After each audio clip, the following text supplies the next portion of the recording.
क्या आप जानते हैं कि पैलेस ऑफ वर्साई की जगह पहले एक हंटिंग लॉज होती थी, या फिर ये कि एफल टावर की लंबाई बढ़ती और कम होती है? ये सब और बहुत से दूसरे हकायक जानने के लिए आप मेरा ये व्लॉग आखिर तक जरूर देखिए। पेरिस न सिर्फ फ्रांस बल्कि यूरोप का ऐसा शहर है जिससे हर देखने वाले को मोहब्बत हो जाती है।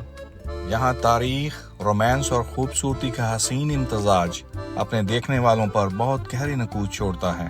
तो दोस्तों, मैं आज आपको इसी शहर की 3 जगहों की ना सिर्फ सैर करवाऊंगा बल्कि कुछ ऐसे हकायक भी बताऊंगा जिनकी वजह से लोग बार बार इन जगहों की सैर करना चाहते हैं।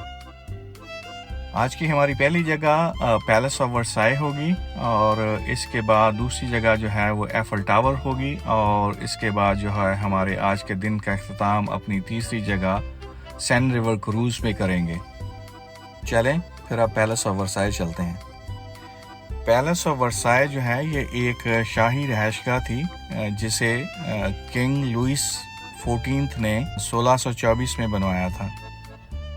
इस पैलेस की जगह पहले किंग लुइस द 13 जो था उसने एक हंटिंग लॉज बनाई थी जहाँ पे आकर वो कभी कभार हंटिंग किया करता था, लेकिन उसके मरने के बाद उसके बेटे किंग लुइस द 14 ने यहाँ पे आके एक आलीशान महल बनाया जिसका मकसद ये था कि दुनिया पर फ्रांस की बादशाहत का रोब और दबदबा जाहिर किया जा सके। पैलेस के सहन से जब हम अंदर की तरफ आते हैं तो ये एक स्वीनियर शॉप है जिसमें बहुत सारे स्वीनियर्स हैं तो जो हम खरीद सकते हैं, लेकिन हम वापसी पे इसको देखेंगे।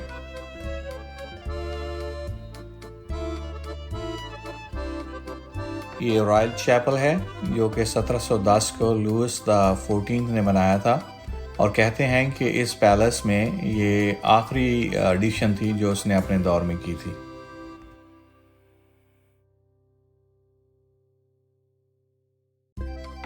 अब हम बादशाहों के बेडरूम्स की तरफ जा रहे हैं।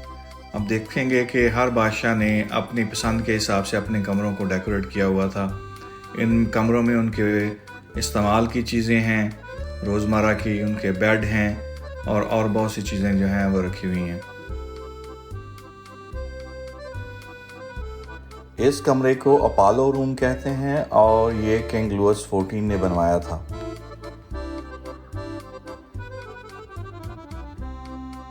ये जो चीज़ें इन कमरों में नज़र आ रही हैं ये ओरिजिनल चीज़ें नहीं हैं, क्योंकि बहुत सारी जो उस वक्त के दौर में सिल्वर की बनी हुई चीज़ें थीं उनको बेचकर जंगी अखराजात पूरे किए गए थे उस वक्त, और बाकी जो सामान रह गया था वो फ्रेंच रेवोल्यूशन के दौरान जो है उनको उसको लूट लिया गया और ये सारी चीज़ें दोबारा बनाई गई हैं जब इसको म्यूज़ियम में कन्वर्ट किया जा रहा था।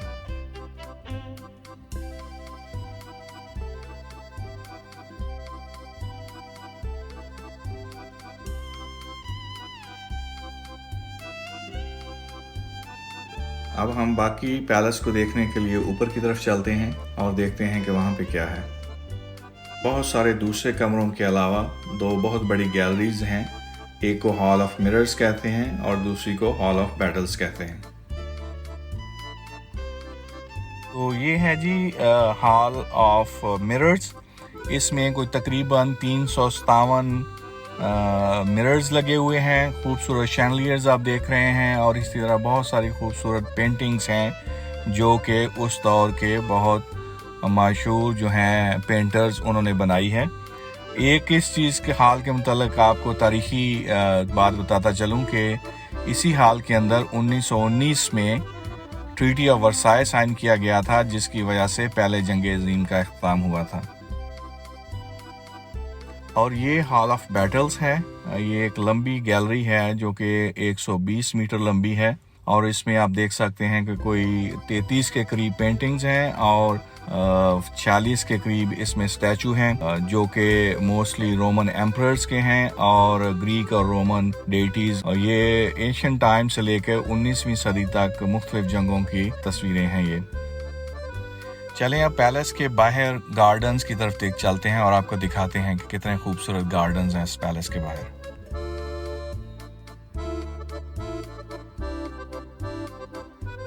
इस पैलेस के इर्द गिर्द तकरीबन 2000 एकड़ के एरिए पे जो है ये गार्डन्स जो है वो बनाए गए हैं।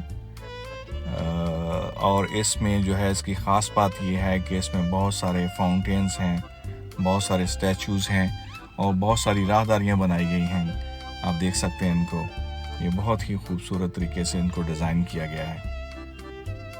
और आजकल जो है ये सिर्फ आउटडोर एक्टिविटीज़ के लिए जो होती हैं, फंक्शंस वगैरह, या फिर यह है कि म्यूज़िकल परफॉर्मेंस वगैरह के लिए इसको इस्तेमाल करते हैं। इसके साथ ही दोस्तों हमारा जो है पैलेस ऑफ वर्साई का टूर ख़त्म होता है और अब हम एफिल टावर की तरफ चलते हैं। 1889 को फ्रेंच रेवोल्यूशन को जब 100 साल मुकम्मल हुए तो इसकी यादगार के तौर पर जो है ये एफिल टावर को बनाया गया और इनिशियली प्लान ये था कि इसको 20 साल के लिए रखा जाएगा। हम एफिल टावर की एंट्रेंस पे आ गए हैं, तो लेट्स गो इनसाइड। ये टावर जो है ये 10,083 फीट ऊंचा है और इसमें एंटीनों की जो हाइट है वो शामिल है। लेकिन आपको एक मज़े की बात बताता चलूं कि ये इसकी हाइट जो है चेंज होती है क्योंकि टेम्परेचर की वजह से जो लोहा है वो जब फैलता है तो इसकी जो हाइट है वो 6 इंच तक ज़्यादा हो जाती है। ये इस टावर के पैटर्न जो हैं वो इस तरीके से बनाए गए हैं कि ये जो है हवा की रेजिस्टेंस को कम से कम करे और इसी की वजह से ये जो है इतना ऊंचा होने के बावजूद भी एक बहुत ही स्टेबल स्ट्रक्चर है। इस टावर में 3 लेवल्स हैं। पहला लेवल जो है उसकी हाइट जो है वो 190 फीट के करीब है और इसमें सीढ़ियां भी ऊपर जाती हैं और सीढ़ियों में तकरीबन 300 स्टेप्स हैं। दूसरा लेवल जो है वो 380 फीट है और दूसरे लेवल तक भी सीढ़ियां जाती हैं और इस सीढ़ियों में भी तकरीबन 300 स्टेप्स हैं जो पहले लेवल से दूसरे लेवल तक है। तीसरे लेवल की ऊंचाई जो है वो 906 फीट है और सीढ़ियां तो यहाँ तक जाती हैं लेकिन आम पब्लिक के लिए वो ओपन नहीं है। आम पब्लिक जो है वो सीढ़ियां इस्तेमाल करके लेवल 1 और लेवल 2 तक ही सिर्फ जा सकती हैं। लेवल 3 पे अगर जाना है तो सिर्फ और सिर्फ एलिवेटर से ही आप जा सकते हैं। उसके साथ ही हमारा एफिल टावर का टूर खत्म होता है। अब हम जो है इवनिंग सैंड रिवर क्रूज की तरफ चलते हैं। ये जो आपको ब्रिज पे लॉक नजर आ रहे हैं इनको पैडलॉक्स कहते हैं। कपल्स यहाँ पे आते हैं, लॉक लगाते हैं अपनी कमिटमेंट शो करने के लिए और फिर चाबी जो है दरिया में फेंक देते हैं। ये सिलसिला जो है 2007-8 से शुरू हुआ। 2014 में इस पे इतने लॉक्स हो गए कि इस ब्रिज के पैनल का एक हिस्सा टूट गया। इन तालों को उतारा गया तो उनकी तादाद तकरीबन 10 लाख के करीब थी और उनका वजन 45 टन के करीब था। बाद में सिटी ने इस ब्रिज की रेलिंग को चेंज कर दिया ताकि लोग यहाँ पे ताले ना लगा सके, लेकिन अभी भी आप देखें लोगों ने ब्रीक तार लगा के तो फिर भी ताले लगाए हुए हैं, लेकिन इनकी क्वांटिटी अब उतनी नहीं रही। अब हम क्रूज के लिए इसकी लाइन में आ गए हैं और ये जो आपको क्लॉक नजर आ रहा है ये ओलंपिक्स हो रहे हैं पेरिस में, तो उसके दिन और टाइम बता रहा है कि कितना रह गया। मेरा आपको मशवरा है कि जब भी कभी आप बिजी मंथ्स में यहाँ पे सैर करने के लिए आए तो स्किप द लाइन वाली टिकट खरीदें। उससे यह है कि आपका बहुत सारा टाइम बच जाता है। अब हम क्रूज पे आ गए हैं तो लेट्स एंजॉय द इवनिंग।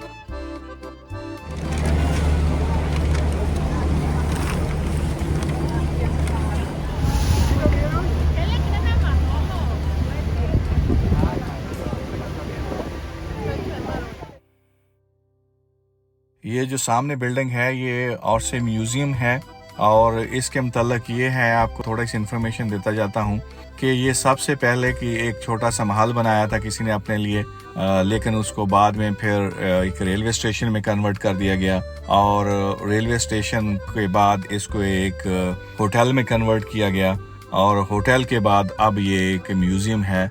इस म्यूजियम की खास बात यह है कि दुनिया में सबसे ज्यादा पेंटिंग्स जो हैं इस म्यूजियम के अंदर मौजूद हैं।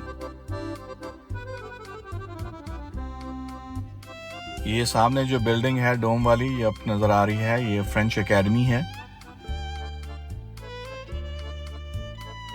सैन रिवर जो है ये हमेशा से ही एक रोमांस के साथ इसका कनेक्शन है। अभी आपको थोड़ी देर में जो है ना ये देखें, ये नज़र आ रहा है कि साइड पे थोड़ी छोटी छोटी जगह बनाई हुई है जहाँ पे कपल्स आते हैं, डांस करते हैं, म्यूजिक चल रहा है, तो ये भी इसकी एक खूबसूरती है।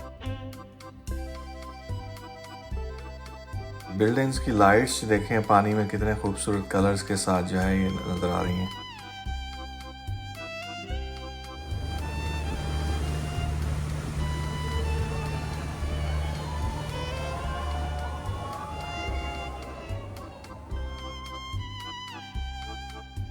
जैसे जैसे रात गहरी होती जा रही है, लाइट्स ऑन होना शुरू हो गई हैं और सेम बिल्डिंग्स हैं जो हमने पहले देखी हैं।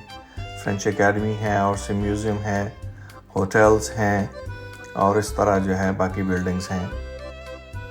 टावर्स की भी लाइट ऑन हो गई हैं, अब गोल्डन कलर का हो गया है ये। आप इस वक्त जो स्पार्कलिंग देख रहे हैं डैज़लिंग लाइट शो एफिल टावर पे, ये जो है ये एवरी आवर के बिगिनिंग पे 5 मिनट के लिए होता है। जैसे जैसे रात बढ़ रही है और ये क्रूज़ अपनी मंजिल की तरफ बढ़ रहा है और इसके साथ ही हमारा आज का दिन भी इख्तिताम पजीर हो रहा है। उम्मीद है आपको हमारा वीलॉग पसंद आया होगा। इसको दूसरों से शेयर करें, लाइक करें और चैनल को सब्सक्राइब ज़रूर करें। Good night.